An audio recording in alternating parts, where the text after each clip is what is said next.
Hello friends, आपके अपने YouTube channel पर आपका स्वागत है। आइए देखते हैं आज की वीडियो। अगर आपने चैनल को सब्सक्राइब नहीं किया तो सबसे पहले चैनल को सब्सक्राइब जरूर करें, क्योंकि यहाँ पर आपको बहुत सारी इन्फॉर्मेशन एक ही वीडियो के अंदर बहुत कम समय के अंदर और सबसे पहले देने की कोशिश करते हैं। आशा है कि वीडियो आपको पसंद आएगी। तो देखते हैं आज की वीडियो। तो देखिए, जो हरियाणा कौशल रोजगार निगम है उसके अंदर जो शिक्षक लगे हुए हैं उनका जो अनुबंध है वो 31 जुलाई 2026 तक बढ़ा दिया गया है। पूरी इन्फॉर्मेशन आप यहाँ पर देख सकते हैं। जो कौशल रोजगार निगम के तहत जो लगे हुए प्रदेश सरकार के अनुसार जो उनका अनुबंध है वो 31 जुलाई तक बढ़ाया गया है। सभी प्रशिक्षित जो स्नातक शिक्षक हैं और टीजीटी हैं या शारीरिक शिक्षा हैं या कला शिक्षक हैं, सभी का जो अनुबंध है वो 1 साल के लिए यहाँ पर बढ़ा दिया गया है। पूरी इन्फॉर्मेशन, पूरी खबर आप यहाँ पे पढ़ सकते हैं।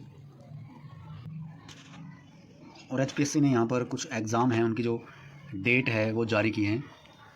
तो आइए देखते हैं कौन कौन से वो एग्ज़ाम हैं। रसायन विज्ञान और भौतिक विज्ञान विषय के जो असिस्टेंट प्रोफेसर हैं कॉलेज कैडर के, वहाँ पर विषय ज्ञान परीक्षा के लिए क्वालिफाइड हो चुके उम्मीदवारों को सामान्य ज्ञान हेतु यह घोषणा की जाती है कि 13/7/2025 को प्रातःकालीन और सायंकालीन सत्र आयोजित की जाने निर्धारित विषय ज्ञान परीक्षा में केवल नॉन प्रोग्रामेबल साइंटिफिक कैलकुलेटर की अनुमति दी गई है। और नीचे यहाँ पे देखिए, राजनीतिक विज्ञान विषय में असिस्टेंट प्रोफेसर और इतिहास विषय में असिस्टेंट प्रोफेसर की परीक्षा की तिथि यहाँ पर बताई गई है। 20 तारीख सुबह 9 से 12 बजे तक और शाम को 2 से 5 बजे तक। और यहाँ पे एडमिट कार्ड है जो आपके, वो आप 14/7/2025 से डाउनलोड कर सकते हैं। पूरी की पूरी इन्फॉर्मेशन आप यहाँ पे देख सकते हैं। और एचएसएससी अब की बार सीईटी है जो हर ज़िले के अंदर लेने जा रही है। एचएसएससी हर ज़िले में समन्वयक यानी कि तैनात करेगा। तो यहाँ पर बताया गया है कि पहले कुछ ज़िले थे जो छोड़ दिए गए थे, अब की बार सभी ज़िलों में 1338 सेंटर हैं जो बनाए गए हैं और सभी ज़िलों के अंदर ये परीक्षा ली जाएगी। और यहाँ पे देखिए, बिजली निगम या बिजली विभाग के अंदर हरियाणा में 946 जो है एलडीसी क्लर्क जो लगे थे, उनकी धांधली की जो आशंका है वो बताई गई है। हाईकोर्ट के रजिस्ट्रार विजिलेंस करेंगे जाँच। कोर्ट ने दोहरी सूचना प्रणाली पर उठाए सवाल। मैसेंजर से भेजी सूचना पर अधिक ज्वाइनिंग। पूरी खबर देखते हैं यहाँ पर क्या है। 240 उम्मीदवारों को व्यक्तिगत मैसेंजर के माध्यम से सूचना दी गई। इनमें से 220 ने ज्वाइनिंग दी। 190 उम्मीदवारों को डाक माध्यम से सूचना भेजी गई, लेकिन इनमें केवल 20 ने ही ज्वाइनिंग ली। डाक रसीदों व प्रेषण रजिस्टरों की होगी जांच।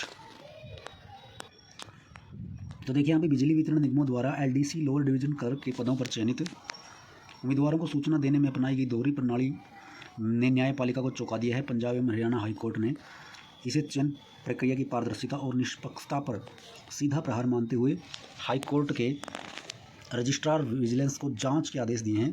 कोर्ट ने साफ कहा है कि इस प्रकार के भेदभावपूर्ण रवैये को नज़रअंदाज नहीं किया जा सकता और अगर इसमें जानबूझकर गड़बड़ी की गई है तो उसकी तह तक जाना अनिवार्य है।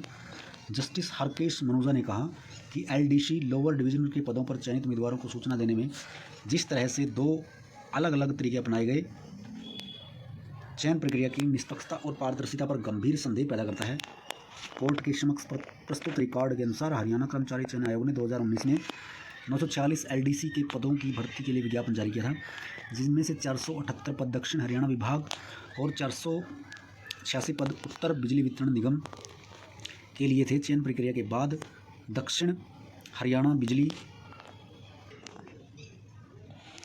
वितरण निगम को पहले 419 और फिर 73 उम्मीदवारों की अनुशंसा प्राप्त हुई। हाईकोर्ट ने पाया कि सूचना देने के तरीकों में गंभीर विसंगतियां सामने आई हैं। 240 उम्मीदवारों को व्यक्तिगत मैसेंजर के माध्यम से सूचना दी गई, जिनमें से 220 ने ज्वाइनिंग दी। 190 उम्मीदवारों को डाक माध्यम से सूचना भेजी गई, लेकिन इनमें से केवल 20 ने ही ज्वाइनिंग ली। कोर्ट ने जब भारतीय डाक सेवा की वेबसाइट पर रैंडम डाक रसीदों की जांच करवाई तो पाया गया कि अधिकतम डाक टिकट हैं जो उनकी कोई पुष्टि नहीं हो पाई।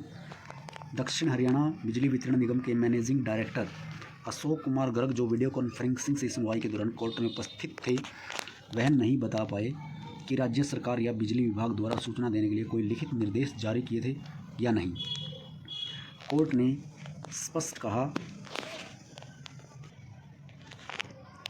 कि अधिकारियों द्वारा चयनित उम्मीदवारों के साथ भेदभावपूर्ण व्यवहार किया गया, जो न्याय संगत श्रेणी की कसौटी पर खरा नहीं उतरता और उनकी कार्यप्रणाली पूर्ण रूप से अस्वीकार्य है। हाईकोर्ट ने विजिलेंस जांच के आदेश देते हुए अपने रजिस्ट्रार विजिलेंस को निर्देश दिया कि वह दक्षिण हरियाणा बिजली वितरण निगम और उत्तर हरियाणा बिजली वितरण निगम में चयनित को सूचना देने के लिए लिखित नीति नियम या निर्देशों की जांच करे। यानी कि सभी की जो जांच है वो दोबारा से की जाएगी।